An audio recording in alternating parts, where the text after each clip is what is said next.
Buenas noches, hermanas y hermanos en Cristo Jesús y María Santísima.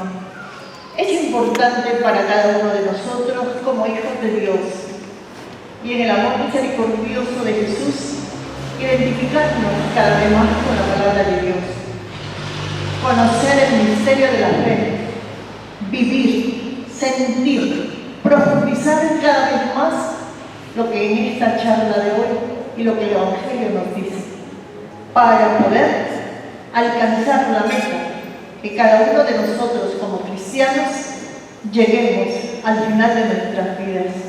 Por lo tanto, nuestra meta principal, nuestro objetivo principal es alcanzar la vida eterna. La ruta de la salvación depende de nosotros, cómo nos dirijamos, cómo vivamos, cuál es nuestra manera de comportarnos, cuál es la manera de actuar, la sensibilidad nuestra para, con ética, con moral, llenas de fe y de amor, podamos vivir la misericordia de Dios y alcanzar la vida eterna. Contamos ahora con una brillante hermana nuestra que al trajinar ya por la vida ha profundizado muchísimo lo que es la palabra de Dios. Y en esta parte de la Santa Biblia, que es el Nuevo Testamento, ella llegará a nosotros para transmitir lo que significa el contexto del Nuevo Testamento. Presento a la hermana Daniela Emerich de Ar, quien tiene una maestría en Sagrada Teología, con mención en Teología Dogmática, otorgada por la Facultad de Teología Pontificia y Civil de Lima. Asimismo, ella es profesora de pregrado en la Facultad de Teología Pontificia y Civil de Lima, dictando las asignaturas de introducción a la teología y el misterio de Dios uno y trino. Es profesora a su vez de alemán y filosofía en el Colegio Villa Caritas.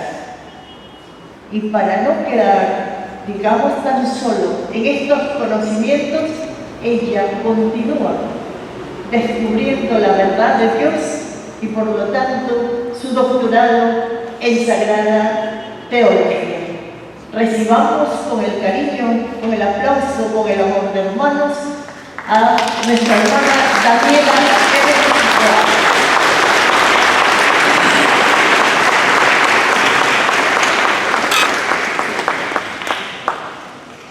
Hola.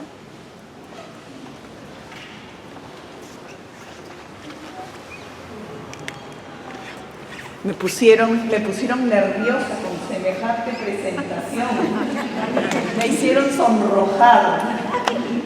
Miren, todos esos títulos que podamos tener o los estudios que podamos hacer, pues no son nada sin un amor profundo a nuestro Señor Jesucristo. ¿Ok? Así que ahora olvídense de todo lo que hayan dicho de mí y vamos a tratar de pasar un rato profundizando, ¿ok?, en los evangelios, ¿ok? Definitivamente, buenas noches, Magdalena. Bien, vamos a ver, ¿ok? Que yo me desconcentro fácilmente. Bien, la idea es que juntos recorramos un poquito algunos aspectos de los evangelios, ¿ok? Porque creo que muchos de los que estamos aquí pueden pertenecer a la pastoral bíblica, otros han venido un poco, ¿no?, tentando a ver qué cosas nos puede decir nuestra Madre Iglesia, puede ser la primera vez que vienen, otros vienen jalados por amigos que los han traído y los han convencido de tomar un lonchecito después, ¿ok? Pero bueno, hoy vamos a tratar de fijar algunas cosas, ¿sí? Bien, entonces vamos a empezar.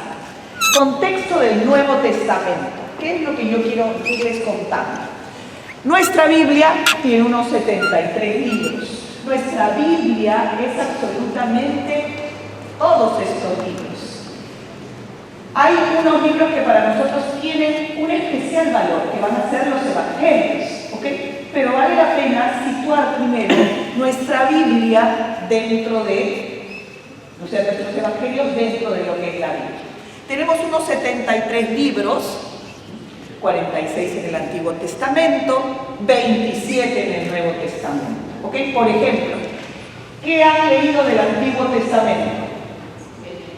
Génesis, Éxodo, Levítico, Número. Ahora hemos cantado un hermoso salmo, ¿ok? Entonces los salmos también son libros, es un libro del Antiguo Testamento que conocemos. Pero fíjense que cada uno piensa en todos los que me faltan, porque miren todos los que tenemos, ¿ok? Bien, ahora, el Antiguo Testamento se escribió en hebreo. Felizmente está traducido al español, porque si no, no entenderíamos nada, ¿verdad? Entonces, lo tenemos en hebreo, algunos pasajes en arameo, luego tenemos en griego, y podríamos decir que nosotros hoy lo tenemos para leerlo en nuestra lengua, porque definitivamente la Biblia fue traducida a todos los idiomas. Es el libro más traducido que puede existir, ¿ok? Bueno, ahí hay algunos otros datos más, ¿no?, que podrían interesarnos más científicamente, como que la Biblia se tradujo al latín en el siglo IV, V, ¿ok? Gracias a San Jerónimo. Yo estoy volviendo loco acá el camarógrafo porque yo me muevo, voy y vengo. Estás frito conmigo. Bien, esto es algo por curiosidad nada más. El Antiguo Testamento se escribió en hebreo, su mayoría en hebreo. Habíamos dicho que otra lengua, a ver quién prestó atención. Griego, algunos libros en griego y algunos pasajes en arameo, ¿ok? Eso que está ahí es hebreo. Y ahí dice Yahvé. ¿Ok? Ahí dice Yahvé. Cuando se va escribiendo el Antiguo Testamento en hebreo, el hebreo no tenía vocales.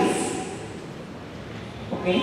Imagínense ustedes leer nuestra lengua sin vocales. Es un poco difícil, pero no es imposible, porque vas leyendo y de acuerdo al contexto vas entendiendo. Pero, ahí les pongo yo, unos señores le pusieron vocales y nos facilitaron las cosas, ¿ok?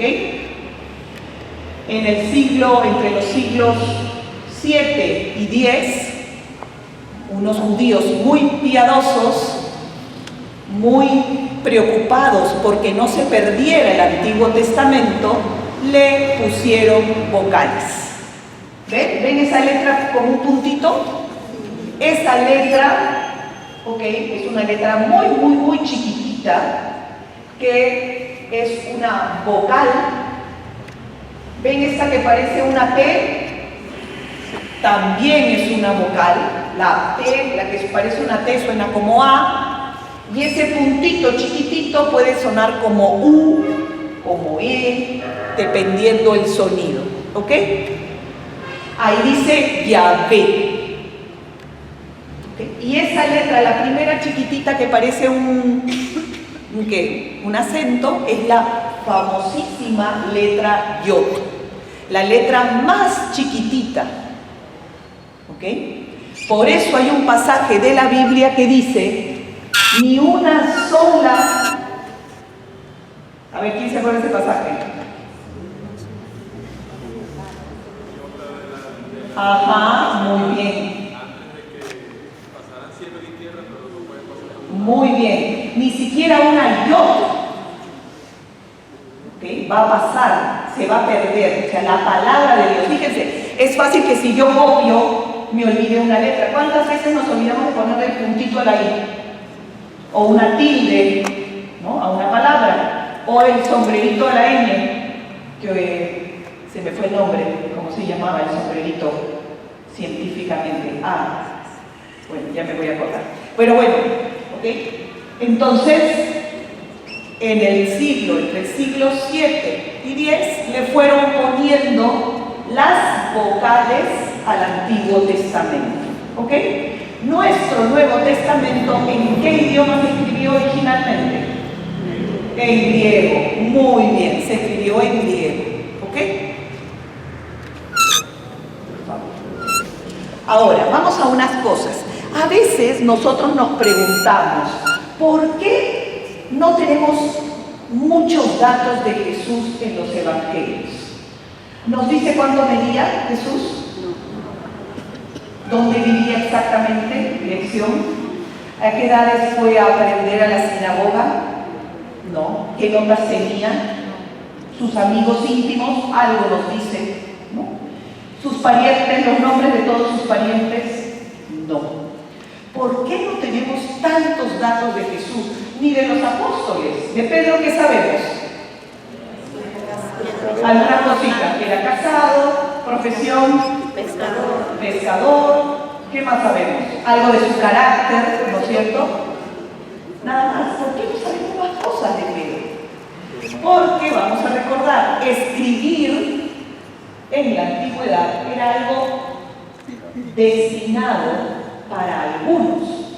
No todos saben leer, no todos saben escribir. Y aparte, no se escribía de cualquier cosa. Hoy nosotros hacemos listas de compras, ¿sí? Listas de lo que voy a hacer. ¿Qué más hacemos? Escribimos en el WhatsApp todo el tiempo. Antes escribíamos cartas, ¿se acuerdan? Cartas de amor, cartas de amistad. Nosotros estamos muy acostumbrados a escribir. Miren, si yo miro hacia esa puerta, miren todo lo que está escrito fuera de esa puerta, todos los carteles que hay, está lleno de carteles, ¿ok? Pero en la antigüedad se reservaba el escribir para personajes importantes, ¿okay? Y se escribía lo esencial. Jesús en su momento no era un personaje importante, después se va a hacer importante.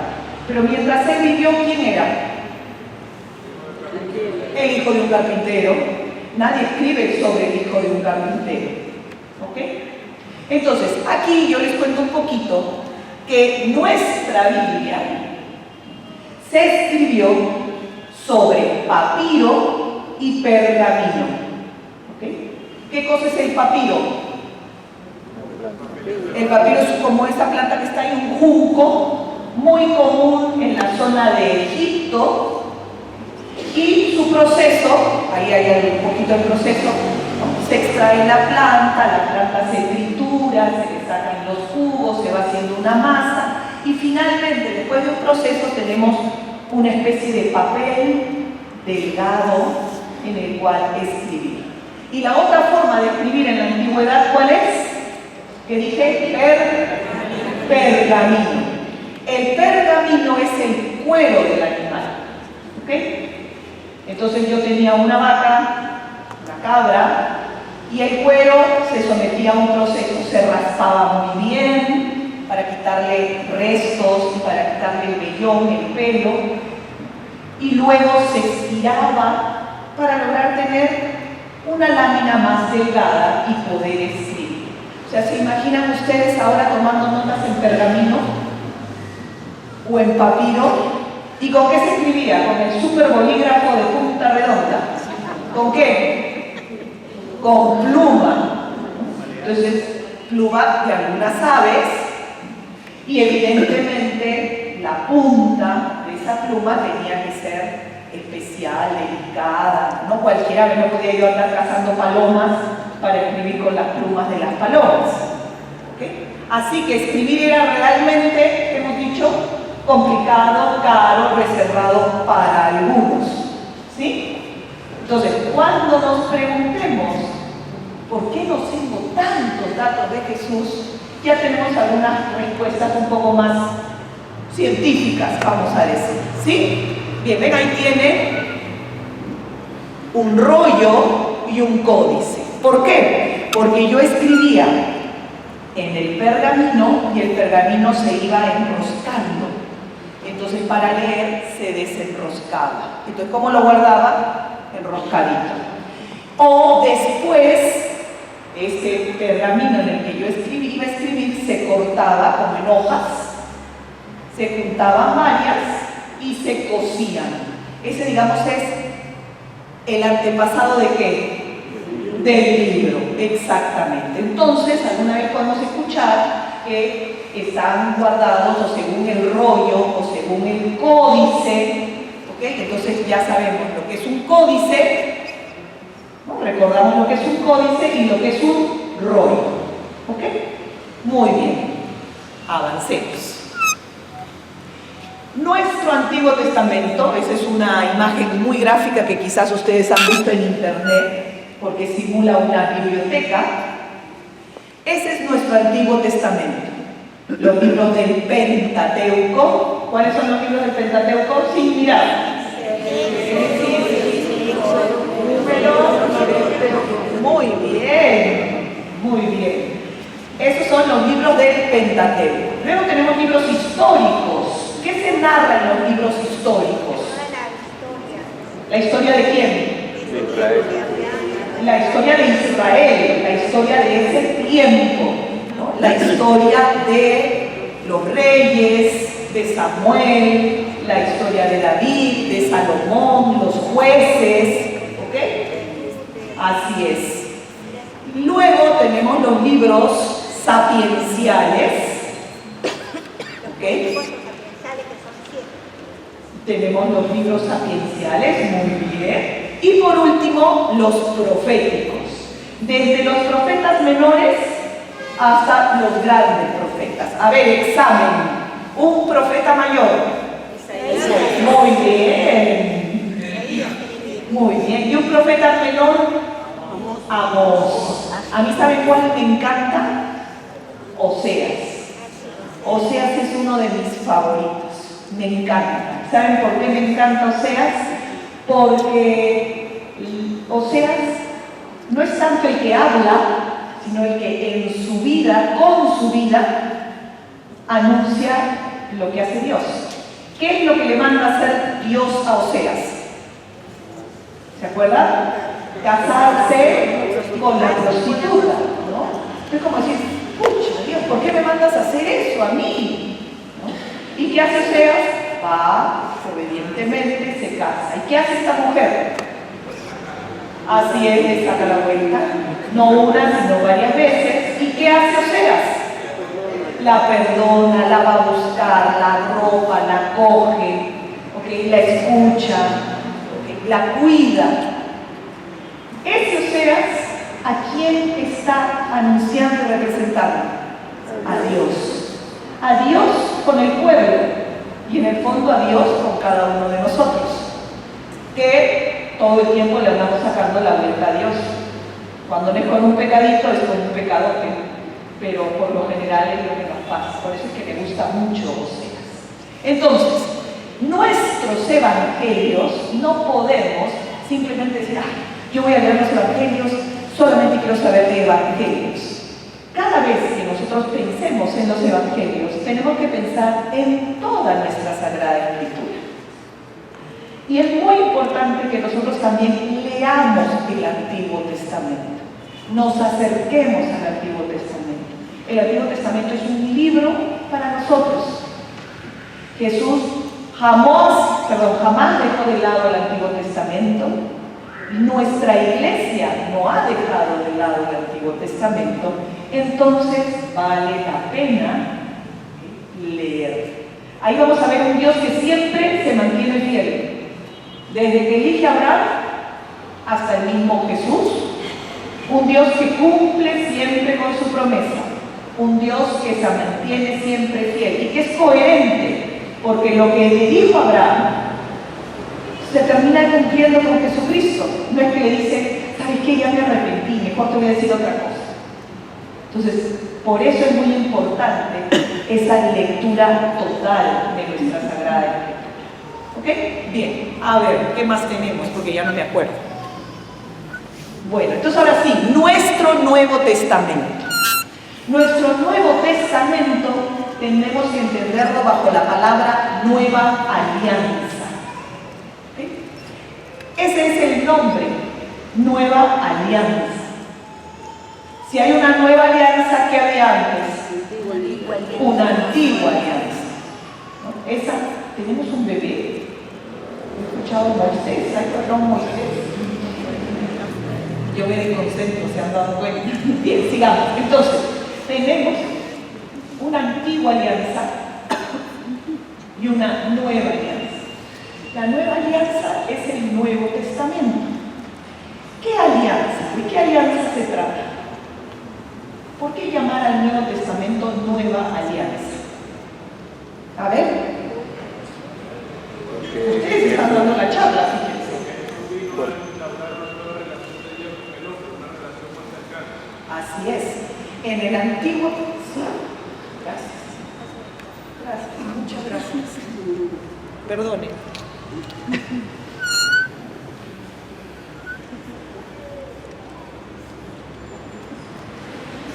Gracias, te debo uno. Poner ahí porque está caliente. Ya. Bien, entonces, en el Antiguo Testamento, Dios hace una alianza con Abraham y elige un pueblo. Y le dice, yo voy a ser tu Dios y tú vas a ser mi pueblo. Yo te voy a amar, te voy a cuidar, te voy a proteger. ¿Y qué tiene que hacer el pueblo? Ser fiel, obedecer. No tiene que hacer más. Fácil. ¿Ok? Jesucristo va a instaurar una nueva alianza. Donde Él es la alianza. ¿Por qué Él es la alianza? Porque Él es Dios y hombre. Entonces damos un salto muy importante, muy hermoso. En el Antiguo Testamento yo tengo a Dios aquí y a los hombres ahí. Dios hace una alianza con los hombres, con Israel. En el Nuevo Testamento se me abren los ojos a algo totalmente novedoso. Jesús es la alianza. Ya no hay Dios y hombres allá, sino que Él es Dios y hombre. Y todo el Nuevo Testamento nos quiere hacer ver eso. Que hay una nueva alianza y que es una alianza definitiva para siempre. ¿Va a haber otra alianza? No va a haber otra alianza. ¿Quiere decir que la del Antiguo Testamento no sirve? Sí sirve. Claro que sirve porque nos fue preparando, nos fue anunciando lo que iba a venir. Pero Jesucristo es la alianza definitiva. ¿Por qué decimos que es la alianza definitiva? Porque Él es Dios y hombre. ¿Ok? Entonces, hay algunas preguntas. La primera alianza se dio entre Dios y Abraham. Y la alianza nueva, estamos diciendo, se da con Jesucristo. ¿Ok? ¿Y en qué consistirá esta nueva alianza? ¿En qué consistirá? La nueva alianza es decirle al hombre, te he traído la salvación para siempre, la salvación universal. Te he traído, dice el Papa Benedicto en su libro Jesús de Nazaret, tiene una reflexión muy muy bonita, que dice, ¿qué nos ha traído Jesús? ¿Nos ha traído la paz? No, porque nos seguimos peleando. ¿Nos ha traído la falta de hambre? No, porque sigue habiendo hambre en el mundo. ¿Nos ha traído la unión? No. Dice, Jesús nos ha traído a Dios. Es por Jesús que yo puedo ver a Dios. Es gracias a Jesús que yo puedo decirle a Dios, Padre. Gracias a Jesús yo puedo ver el rostro de Dios. ¿Quién es el rostro de Dios? Jesús. Gracias a Jesús lo puedo llamar Padre. ¿Quién nos enseñó a llamarlo Padre? Jesús. Gracias a Jesús tengo las puertas del cielo abiertas. Entonces, esa es la nueva alianza. La nueva alianza es Él mismo. ¿Y qué nos trae? Nos trae eso. Nos trae la salvación definitiva. Ver a Jesús es ver a Dios. Hablarle a Jesús es hablarle a Dios. El rostro, Jesús nos trae el rostro de Dios. Jesús nos permite decirle a Dios Padre. ¿Ok? ¿Estamos bien hasta ahí? ¿Sí? ¿No se me están durmiendo? Ok. Entonces, ahora sí vamos a entrar un poquito a nuestros evangelios. ¿Ok? Los evangelios los vamos a llamar buena noticia. Por lo tanto, vamos a decir eso. ¿Cuántas buenas noticias hay?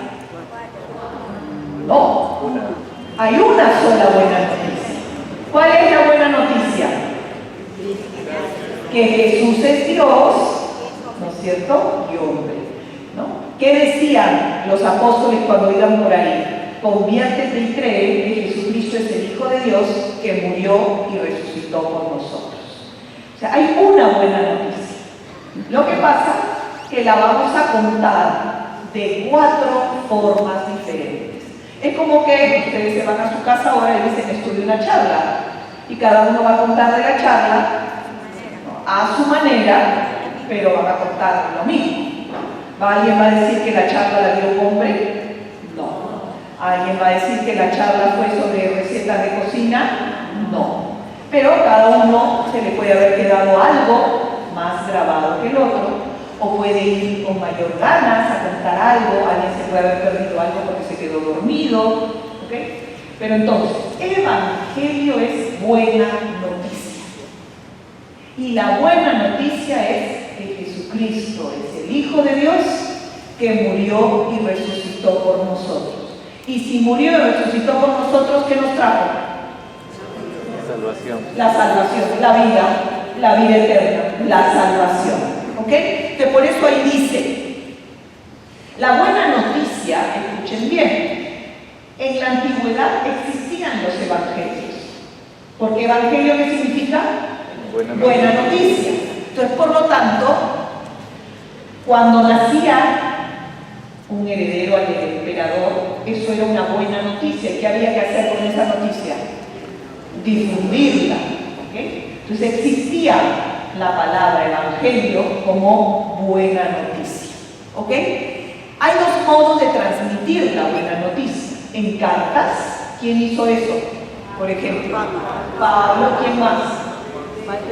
Juan, Santiago, Pedro, muy bien. ¿Okay? De la buena noticia la puedo transmitir en cartas. Y la otra manera de transmitir la buena noticia fue en los evangelios. ¿Ok? Ahora, vamos a avanzar. Lo más antiguo que tenemos en el Nuevo Testamento no son los evangelios, son las cartas de San Pablo. Eso es lo más antiguo. La primera manera en que se dio la buena noticia entonces fue a través de Pablo y a través de cartas. Y después se van a escribir los evangelios. ¿Sí? Evidentemente primero las cartas, porque Pablo, que va de lugar en lugar, de comunidad en comunidad, escribe cartas ¿para qué? Para ver cómo están los de su comunidad, para ver cómo están los del otro lado, para dejarles un encargo, para enseñarles algo porque se están portando un poquito mal, para hablarles de Jesucristo como el modelo que hay que tener, para hablarles de resistir en las persecuciones porque Jesucristo es el que nos trae la vida eterna, etc. Entonces Pablo, a través de cartas, nos da la primera buena noticia, ¿sí? Y luego van a aparecer los evangelios, ¿sí? Entonces, sin embargo, nosotros en el Nuevo Testamento, ¿qué tenemos primero? Los evangelios. Y luego tenemos las cartas. ¿Y cómo tenemos las cartas? ¿Cuál es la primera carta? La que está en la Biblia, ¿cuál es la primera? Romanos. En la Biblia, las cartas están por tamaño, de la más grande, en la carta de Pablo, a la más corta. Por eso la primera es Romanos y la última, ¿cuál es la más cortita? Yo cuando enseño Biblia en algún diplomado, tienen que hacer un trabajo, los alumnos eligen siempre bien tramposos, ¿cuál creen que eligen? Las más cortitas, siempre. Entonces, en el Nuevo Testamento, las cartas de Pablo están de la más grande, la más extensa, vamos a decir correctamente, a la más pequeña. ¿Ok? Pero los evangelios están primero. ¿Y por qué será que los evangelios están primero? Muy linda respuesta. Son el corazón de la Sagrada Escritura y que nos narran la vida de Jesús, la vida y la obra de Jesús. Por eso es que están antes. Si fuera cronológicamente, lo primerito que debería estar es Tesalonicenses, porque es la carta más antigua. ¿Sí? La segunda de Tesalonicenses es la carta más antigua. Bien, entonces, avancemos un poquito más. Entonces, como decía, los escritos del Nuevo Testamento son un testimonio perenne y divino del acontecimiento de Cristo. Nuestro acercamiento hoy, nuestras ganas de estar aquí sentados, son porque reconocemos que en la Biblia y en el Nuevo Testamento de manera especial, y más aún en los Evangelios, tenemos un testimonio perenne y divino del acontecimiento de Cristo. Vamos a ir con dos palabras, perenne y divino. Perenne, ¿qué significa? Para siempre. ¿Okay? Mi palabra no pasará. Y divino, miren, nunca nos olvidemos. Podemos estudiar la Biblia de arriba abajo, de abajo arriba. Podemos saber hebreo, arameo, griego, latín. Podemos tener miles de doctorados, pero si perdemos de vista que la Sagrada Escritura es palabra de Dios, entonces estamos fritos. La Biblia es palabra de Dios. El que habla ahí, a través de palabras humanas, porque son palabras humanas, es Dios. Por lo tanto, mi primera actitud es la reverencia, como lo decían los padres de la iglesia, el amor, el fervor por la Sagrada Escritura. ¿Puedo conocerla? Claro que sí. ¿Puedo aprender cosas científicas? Claro que sí. Pero ¿qué no debo olvidar? Primero y principal es palabra de Dios. Entonces, ¿hay algún libro que se le parezca? No. Si me gusta la Ilíada, la Odisea, si me gustan las obras de Vargas Llosa, si me gusta, no sé, pues a ver quién. Dostoyevsky. Perfecto. Y Dostoyevsky no pasa de moda, ¿no es cierto? Víctor Hugo no pasa de moda, ¿no? Son famosos clásicos. Pero ¿qué no son? Palabra de Dios. Por lo tanto, la manera en que yo me acerque a la Escritura siempre tiene que ser con ese respeto y esa devoción. ¿Sí? Ahora, vamos a... Entonces, un retroceso. Testimonian a Cristo, para eso es el Nuevo Testamento, y después testimonian la predicación apostólica. Cuando yo leo el Nuevo Testamento, me entero, conozco a Jesucristo, lo que dijo, lo que hizo, cómo era, pero también conozco a nuestra primera comunidad cristiana. Conozco su testimonio, cómo evangelizaban, cómo vivían, qué pensaban, qué dificultades había. A ver, por ejemplo, ¿cómo vivían? En comunidad. ¿De dónde sacamos eso? De Hechos, muy bien. La primera comunidad, por ejemplo, ya tenía una jerarquía. Ya sabemos que Pedro era esa cabeza. Sabemos que ponían todo en común, que bautizaban, sabemos por dónde fueron, que fueron perseguidos. Entonces, cuando yo leo la Sagrada Escritura, cuando yo leo el Nuevo Testamento, entonces tengo, primero, leo la Sagrada Escritura siempre como una totalidad, ¿no es cierto?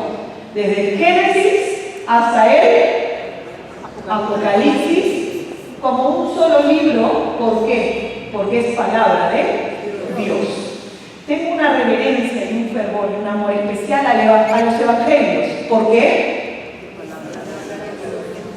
Porque el corazón de la Escritura es Cristo, y donde mejor se me narra a Cristo es en los evangelios, ¿no?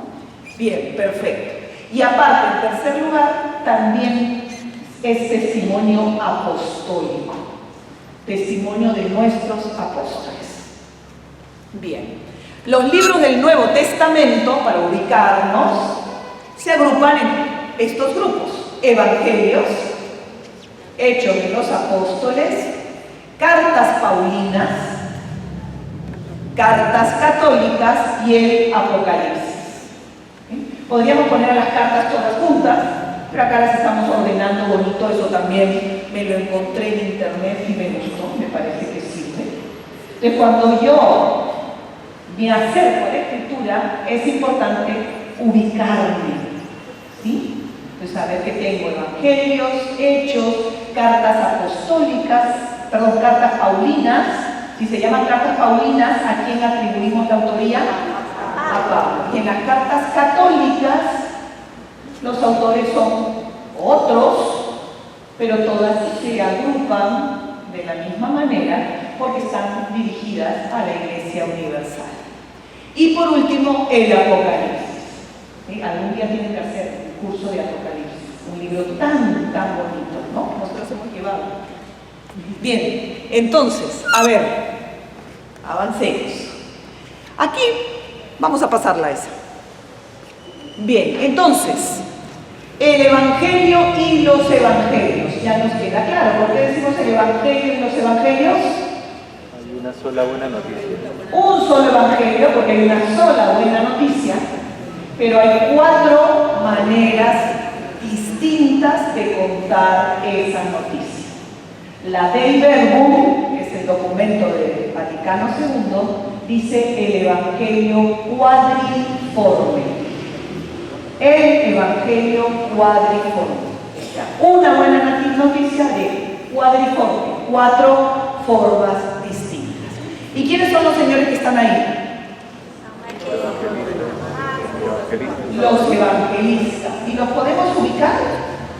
A ver, ahí hay uno que es un hombre con alas, el otro tiene un águila, el otro tiene un león y el otro tiene un buey.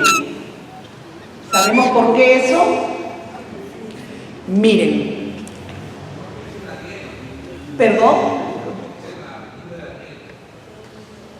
Hay una visión, sí, es verdad. Muy bien. A ver, desde antiguo, leyendo una visión de Daniel en la que se habla, ¿no? Daniel cuenta que vio al hijo, a uno como hijo del hombre, y a su costado estaban 4, uno como hombre, uno como león, uno como buey y uno como águila.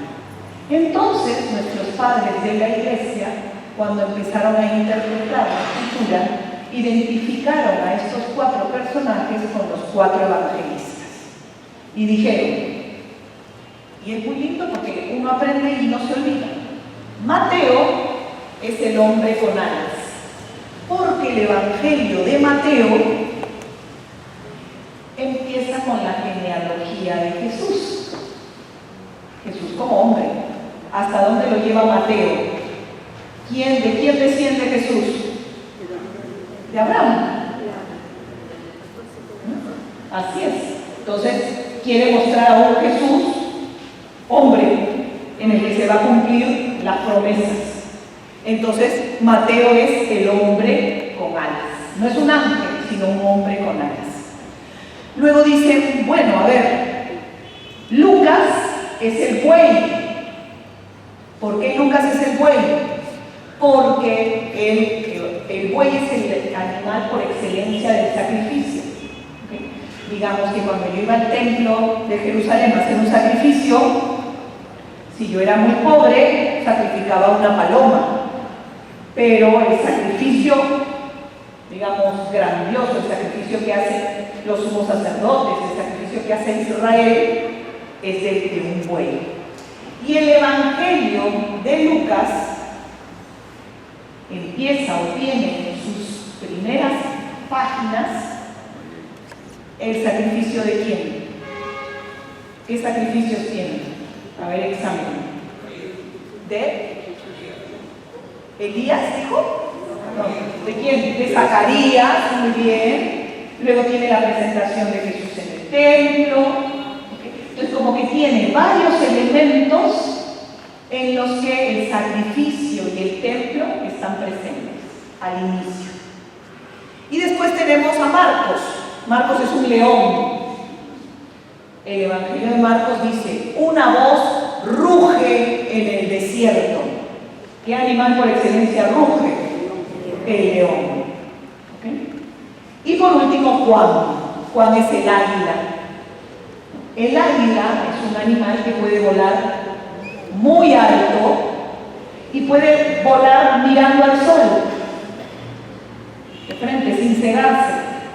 Entonces es Juan, porque Juan es el evangelio más elevado, más profundo, más teológico, y aparte, en el Apocalipsis, Juan ¿a quién vio? A Dios, sin cegarse. No tuvo visiones, ¿sí? Entonces, para no perdernos, desde muy antiguo, la Iglesia, para ir enseñándonos cosas de los evangelios e interpretando la visión de Daniel, identificó a cada uno de los evangelistas con estos personajes de Daniel. Entonces, por ejemplo, Mateo, ¿qué rasgo importante con el que empieza su evangelio? A ver. Muy bien con la genealogía, por eso Mateo es un hombre. Marcos, muy bien, el león, una voz ruge en el desierto. Juan, el águila. ¿Qué características estamos aprendiendo ahorita? Es elevado, teológico, más profundo, y en sus visiones del Apocalipsis vio a Dios. Y Lucas, el buey. ¿El buey con qué se relaciona? Con el templo, con el sacrificio. ¿Ok? Bien, entonces, por ejemplo, ustedes pueden encontrar en algunas iglesias en el altar, ven ahí donde están las columnas, podrían encontrar la figura de los cuatro, o en cuadros, en íconos, ¿okay? ¿Cómo? También en el ambón pueden aparecer los cuatro. También aparecen con elementos. Por ejemplo, Lucas aparece muchas veces, no solo con el buey, sino con elementos de medicina, porque ¿qué sabemos de Lucas? Que era médico, o aparece con un pincel. ¿Saben por qué? Porque según la tradición, él pintó a la Virgen María. Entonces, pueden aparecer también con otros elementos. Entonces, un evangelio que es buena noticia, ¿okay? Y 4 maneras de narrar ese evangelio, ¿sí? Perfecto. Por eso el evangelio cuadriforme. ¿Podemos cambiar? Bien. Entonces, los evangelios ocupan con razón el lugar preeminente, puesto que son el testimonio principal de la vida y doctrina del Verbo encarnado, nuestro Salvador. Lo que los apóstoles predicaron por mandato de Cristo, ellos y los varones apostólicos nos lo transmitieron por escrito en 4 redacciones, según Mateo, Marcos, Lucas y Juan. Por eso se dice que los 4 evangelios tienen un origen apostólico. Pero vamos a eso. Hubiese sido chévere que cuando Jesús vivía lo hubiesen podido filmar, ¿sí o no? O se hubiesen podido tomar una selfie. Pedro y los apóstoles así con Jesús. Hubiese sido genial, ¿sí o no? O que lo hubieran grabado. Jesús, ¿qué dijiste? ¿Me repites eso de la bienaventuranza? O que los apóstoles hubiesen caminado así con cuadernos, con agendas, con lapiceros. Hubiese sido genial, ¿sí o no? Pero para eso está la sábana santa, donde está impresa la cara y el cuerpo de Cristo. Pero no lo que dijo. Entonces, La sábana santa tiene la imagen de Jesús. pero no tiene, digamos, no está escrito lo que Jesús fue diciendo. Que digamos, lo que a veces nos preocupa. ¿Qué dijo Jesús? ¿Qué no dijo Jesús? ¿Cómo están hechos los evangelios? Claro que hubiese sido genial, pero Jesús no dejó nada de eso. ¿Jesús qué hizo? Habló, ¿no? Enseñó, ¿y qué más hizo? Milagros, muchos milagros, enseñó y vivió con sus apóstoles. Fíjense que él estaba todo el tiempo con ellos. Con ellos comía, reía, lloraba, caminaba, descansaba. Con ellos hizo todo. Por eso es muy bonito cuando nosotros leemos en los evangelios que dice: Jesús hizo un gran milagro y luego ¿qué hizo Jesús? Se retiró con sus apóstoles. Y cuando se retiraban, ahí tenemos que pensar en el poder de la amistad. ¿Qué harían juntos? ¡Qué magnífico! Le preguntarían más cosas. Jesús, ¿por qué dijiste eso? ¿Por qué hiciste lo otro? ¿No? Su cercanía, su compañía. Hay cosas que los apóstoles no van a entender, pero están con Jesús. Esa parte, cuando ustedes se acerquen a la lectura de los evangelios, no se la olviden. Porque los evangelios son no solamente un testimonio de fe, sino una fe que es amistad con Jesús. Que eso es lo que se nos pide. Entonces, cuando yo leo un evangelio, cuando yo leo un trocito, un milagro, una parábola, ahí el que está escribiendo está recogiendo ese testimonio de amistad con Jesús. Los apóstoles viven con Jesús. Pasan todo el tiempo con Jesús. Piensen ustedes en la persona con la que más tiempo pasan. Algunos, por ejemplo, si acá hay casados mayores, dirán: ¿cuánto tiempo de casado? ¿Cómo conozco a mi esposo, a mi esposa? O los que somos madres, a nuestros hijos, o padres, a nuestros hijos, ¿no? O a esa hermana de siempre, ¿no? Con 40 años de hermanas, no nos vamos a venir a engañar, ¿no es cierto? Entonces, imagínense ustedes, si Jesús es Dios, cómo su amistad siempre es profunda, es verdadera, es auténtica. Entonces, los apóstoles son eso, amigos de Jesús. Entonces, cuando transmitan lo que Jesús les dijo y lo que Jesús hizo, no hay mentira en ellos. Es transmitir eso que vivieron, ¿sí? Y como les decía, se hace de manera oral, porque lamentablemente no existía ni el selfie, ni la grabadora, ni los lapiceros, ni los cuadernos espiralados. Así que todo se transmite de manera oral. Para poder llegar yo a un evangelio, para poder llegar yo a esto, lo primero que hubo fue predicación de Jesús. ¿No? Primero es Jesús, luego es predicación apostólica, todo de manera oral. Y finalmente, la tercera etapa, la redacción. ¿Sí? Pero lo primero es un Jesús vivo, un Jesús que camina, que come, que hace milagros, que enseña. Entonces, no se olviden de eso. En los evangelios está el Jesús histórico, el Jesús que vivió, que comió, que caminó, que tuvo amigos, que sabía que era Dios, que rezó, que lloró, que murió y que resucitó. ¿Sí? ¿Perdón? Vicio, que era pobre, ¿no? Que era hijo, ¿no es cierto? Era hijo, era amigo.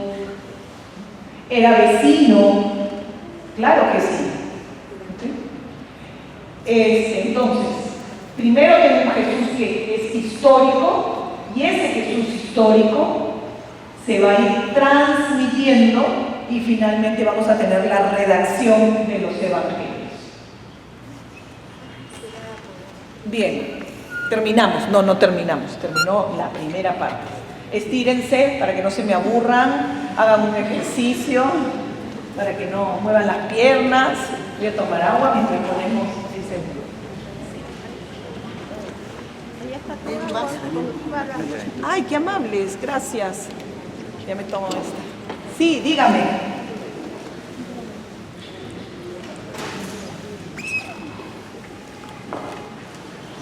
¿Cuánto tiempo vivió Jesús?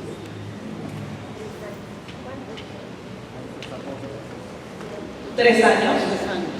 Entonces, ven el amor que en 3 años este Señor Jesús vive con sus apóstoles, ¿no? ¿Cuánto más hubiera enseñado? Hubiera vivido? Bueno, por supuesto, si hubiese vivido más tiempo hubiese enseñado más, pero nunca no nos regimos por el hubiera.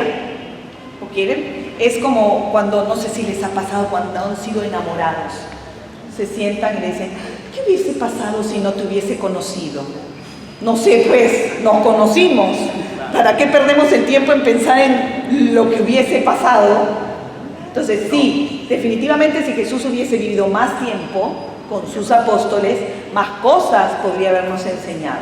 Pero ese es el tiempo que vivió. Y por ser Dios hecho hombre, es un tiempo pleno. ¿Okay? Nosotros somos egoístas en nuestras relaciones. Pero Jesús cuando se ha dado como totalmente. Así es. Bien, entonces, nadie puede leer los evangelios sin sentir la presencia real de Jesús. Su personalidad vibra en cada palabra. No es posible crear un mito con esa vida. Y miren quién lo dijo.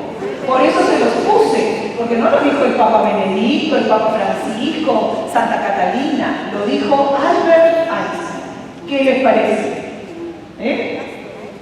Interesante, ¿no? Muy interesante. Sigamos. Avancemos una más. Entonces, yo me pregunto, los primeritos cristianos, ¿iban a la librería y compraban los evangelios? ¿Qué hubo primero? Predicación oral. Y luego vendrá la escritura de los evangelios. ¿Sí? ¿Que se escribían en qué? ¿Se acuerdan que dijimos? En papiro, en pergamino, con plumas de animales. O sea, difícil de escribir. ¿Sí? Ahí. Entonces, ¿qué tenemos? Los evangelios no son escritos meramente biográficos. Los evangelios no tienen como función hacer una biografía de Jesús o una historia de Jesús. Su función principal, ser testimonio de fe, invitarnos a la fe, por lo tanto, invitarnos a creer en Jesús, proclamar la salvación, la buena noticia. ¿Ok? Entonces, no le pidamos a los evangelios lo que no nos pueden dar. Si yo escribo una carta de amor, no se me puede pedir un ensayo sobre el amor. Si yo le escribo una carta de amor declarándole mi amor a quién, pues, a Perico, no se me puede pedir un ensayo, ¿verdad? Si yo hago una lista de compras para no olvidarme nada cuando voy al mercado, no se me puede pedir un detalle de contabilidad, ¿verdad? Cada escrito tiene una finalidad. Cuando yo escribo un artículo para una revista, tiene que tener unas formas. Cuando yo tomo apuntes en mi cuaderno, tiene otra. Entonces, los evangelios no son libros de historia, no son libros de una biografía de Jesús. Son la transmisión de la buena noticia. ¿Y para qué quieren transmitir la buena noticia? Para compartirla contigo y que tú creas. Entonces, no tengo datos exactos, no tengo detalles sobre Jesús. Todos los evangelios quieren anunciar que Jesús es el Hijo de Dios. Esa es la buena noticia. Hay un detalle muy bonito. ¿Ustedes se acuerdan del relato de Mateo 16, cuando cuenta que Jesús está con sus apóstoles y les pregunta: ¿y quién dice la gente que soy yo? ¿Quién dice la gente? Es una pregunta muy impersonal, ¿no? Como que yo digo: cuéntame, ¿qué dijeron de la charla? Entonces tú me cuentas lo que dijeron otros, pero no es tu opinión, es impersonal, ¿no? Entonces, ¿qué le contesta? Unos dicen que tú eres Elías, Jeremías, Juan, cualquier cosa le dicen. Uno que eres el Mesías, que eres Elías. Entonces Jesús ahí cambia la pregunta y le dice: ¿y ustedes quién dicen que soy yo? ¿Quién soy yo para ustedes? Ahora ahí tenemos una respuesta única y maravillosa de Pedro, que le dice: tú eres el Mesías, el Hijo de Dios vivo. La respuesta que da Pedro es alucinante. Pero alucinante, y esto lo hemos hablado con algunos. Porque la respuesta que da Pedro es una respuesta digna de un doctor en teología, de un sabio. ¿Y la da? ¿Quién la da? Pedro, un pescador. ¿Qué más era Pedro? Vehemente. Probablemente no sabía ni escribir, ¿no es cierto? Vehemente, apasionado, ¿no? ¿Se acuerdan cuando Jesús le dice: Pedro, te tengo que lavar los pies? Y Pedro le dice: no, a mí no, ¿no? Vehemente. Entonces Jesús le dice: mira, si no te lavo los pies, ¿qué te va a pasar? No vas a estar conmigo. No tendrás parte conmigo. Entonces el exagerado de Pedro, ¿qué le dice? Cállame todo, ¿no? Fíjense, Pedro es así. ¿Y qué hace? De repente le dice algo alucinante. ¿Quién dicen ustedes que soy yo? Y Pedro dice: tú eres el Mesías, el Hijo de Dios. O sea, tú eres el Hijo de Dios. Y Jesús le dice: mira, Pedro, no nos engañemos. Eso te lo han soplado. ¿De dónde le sacaste eso? ¿De qué plagio le sacaste eso? ¿Quién te sopló eso? Entonces el mismo Jesús le dice: dichoso tú, Simón Bar-Jonás, porque eso no te lo ha revelado ni la carne ni la sangre, sino mi Padre que está en el cielo. O sea, mira, Pedro, tú y yo no conocemos, tú eres medio burro. Sería traducción al siglo XXI. Tú eres medio burro, eso no lo has dicho tú. Eso lo ha dicho, que lo ha dicho mi Padre. O sea, a ti te ha elegido mi Padre. Ahora, esa pregunta que hace Jesús: ¿ustedes quién dicen que soy yo? Es la pregunta central de nuestra fe. ¿Quién dices tú que soy yo? Esa es la pregunta que quieren responder los evangelios. ¿Quién es Jesús? Jesús es el Hijo de Dios. Y hay dos cosas. Para Pedro dar esa respuesta, primero, vivió con Jesús, o sea, una amistad con Jesús. Y segundo, recibió la gracia, porque Jesús se lo dice: no lo has dicho tú, sino mi Padre. Eso es para nosotros.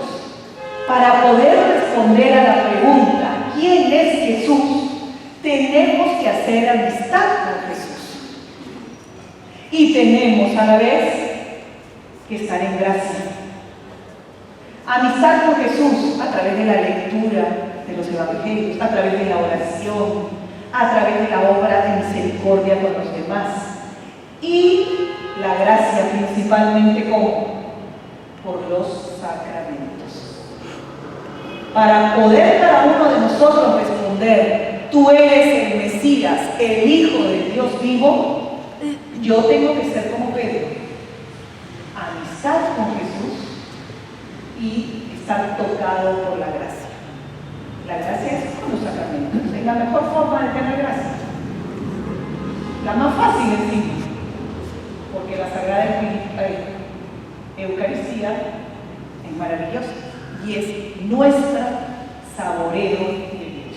¿Ok? Entonces, los evangelios quieren responder a qué pregunta: ¿quién es Jesús? Y ellos saben quién es Jesús. Es el Hijo de Dios vivo, que murió y resucitó. Entonces, ¿son un libro de historia? No. ¿Tienen la super biografía de Jesús? No. ¿Cuál es su objetivo? La transmisión de la fe, llamarnos a la fe, convertirnos. ¿Van a tener datos históricos? Sí, pero no son libros de historia. A ver, un dato histórico. El empadronamiento de Jesús, precisamente coincidiendo con un periodo. Exactamente, nombres, lugares, son cosas históricas. ¿Qué más podemos decir? O sea, Israel, el pueblo de Israel existió en un lugar determinado, costumbres de la época, ¿no? Cuando se acercaba la fiestas que existían en el mundo judío. Siendo Poncio Pilato, claro que existió Poncio Pilato. Entonces, ¿hay datos históricos? Sí, los evangelios no son invención. No son invención. Hay un dato fundamental, que es Jesucristo, que vivió, murió y resucitó. Y yo quiero transmitir eso como evangelista. Y eso que quiero transmitir, voy a usar estos datos. ¿Sí? Bien. Bien. Entonces, acá tenemos nuestros 4 evangelistas. Algunos datitos más de los evangelistas. Ahora, por lo pronto ya sabemos. Vamos con Mateo. Mateo era recaudador de impuestos. Los recaudadores eran muy mal vistos por el pueblo, pues se los consideraba ladrones. A ver, a nosotros nos cae bien la SUNAT. Cuando tenemos que ir a pagar, ¿no? O cuando recibimos nuestro sueldo y descuento. Pero los recaudadores eran mal vistos, ¿ok? Eran muy mal vistos. ¿Por qué? Porque tenían que cobrar los impuestos y algunos obviamente abusaban más que otros, ¿ok? Entonces Mateo es un cobrador de impuestos. Sin embargo, Jesús se fijó en él para que formara parte de los 12 apóstoles. ¿Qué otro recaudador de impuestos conocemos en los evangelios? Zaqueo. Zaqueo, el pobrecito, tiene todos los males. Es cobrador de impuestos, chato. Y encima, para ver a Jesús, ¿qué hace? Se sube, pero se sube a un árbol muy específico. No se sube a un ombú, a un ciprés, se sube a un sicomoro. Sicomoro era un árbol como un arbusto que se consideraba un árbol impuro. El sicomoro tenía un fruto y ese fruto se le daba de comer a los chanchos. Y acuérdense que el chancho era el animal impuro. O sea que el pobre hombre era recaudador, chato, y estaba impuro, más impuro aún por estar arriba del árbol. ¿Y Jesús qué hace? Lo mira, le dice, ven. O sea, más impuro que él, imposible. ¿Sí? Muy bien, entonces ese es Mateo, recaudador de impuestos. Vamos con Marcos. Marcos fue muy amigo de San Pedro e incluso hacía de secretario suyo. También de Pedro y de otros apóstoles recogió los datos para escribir su evangelio, que es el primero que se escribió. ¿Okay? Entonces, Mateo vivió con Jesús, es el cobrador de impuestos. Marcos, lo que sabemos es que conoció a Pedro, vivió con Pedro, le hizo de secretario a Pedro.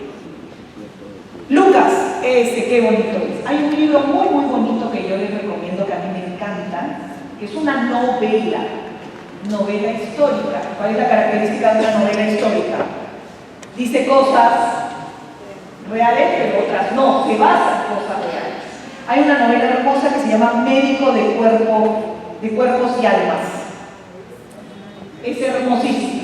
Es una novela de la vida de Lucas, de San Lucas. Si la consiguen, léanla. Muy bonita. Médico de Cuerpos y Almas. ¿De qué autor? De Taylor Gatwell, exactamente. Sí, se la recomiendo. Entonces, ¿quién era Lucas? Lucas era griego, no era judío. Marcos era judío, Mateo era judío.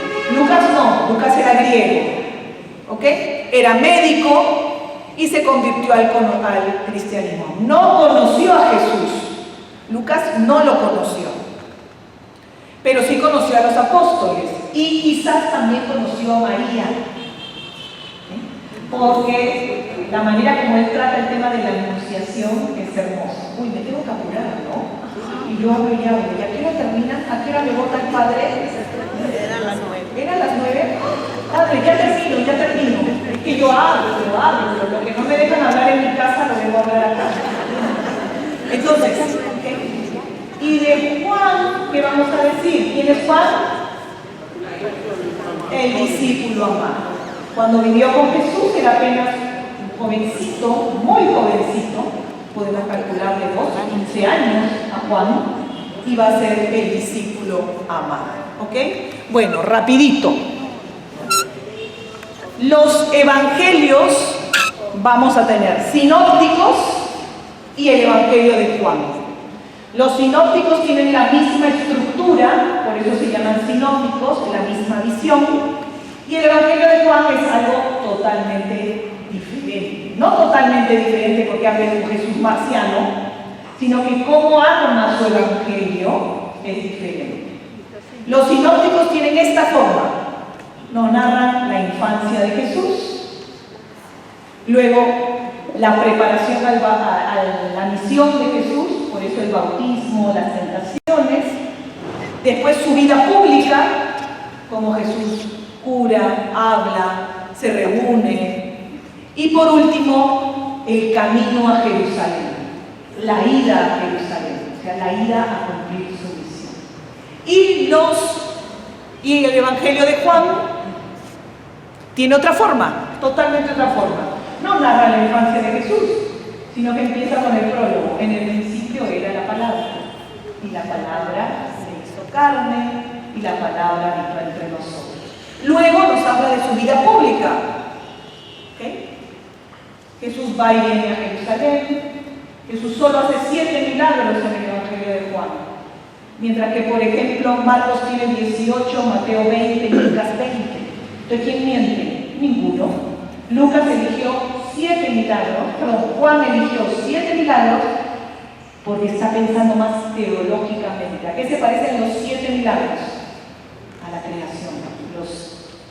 Los 6 días de la creación y el 7º día. El número 7 tiene un significado. ¿Okay? Divino. Así es. Un retroceso, por favor. Gracias. ¿Ok? Y por último, ya nos habla de lo que sucede en Jerusalén. Todos los evangelios quieren probar que Jesucristo es el Hijo de Dios. Cada evangelio lo va a narrar a su estilo. Depende de quién eres, quién es el que escribe, cuál es su formación, ¿okay? Cuáles son sus preocupaciones. Todo eso se ve. Si yo ahorita recojo lo que ustedes escribieron, ¿va a ser idéntico? No, porque ahí está, depende de lo que más le gustó, depende de su estilo, ¿no? Pero hay una verdad, que yo estoy aquí y que yo estoy hablando, y que estoy hablando mucho. Entonces, vamos a cerrarlo, ¿ok? Y ahí tengo tantas cosas para que me inviten otro día, pues. Bueno, vamos a cerrar. ¿Con qué cerramos? Con esto. A ver. Se fue. Hasta la máquina se cansó. Ya. No, eso no quiere. ¿Qué es esto? Jerusalén, ¿no es cierto? Entonces, lo voy a dejar ahí. Miren, lean los evangelios. Recuerden primero, para poder confesar quién es Jesucristo, mi amistad y la gracia.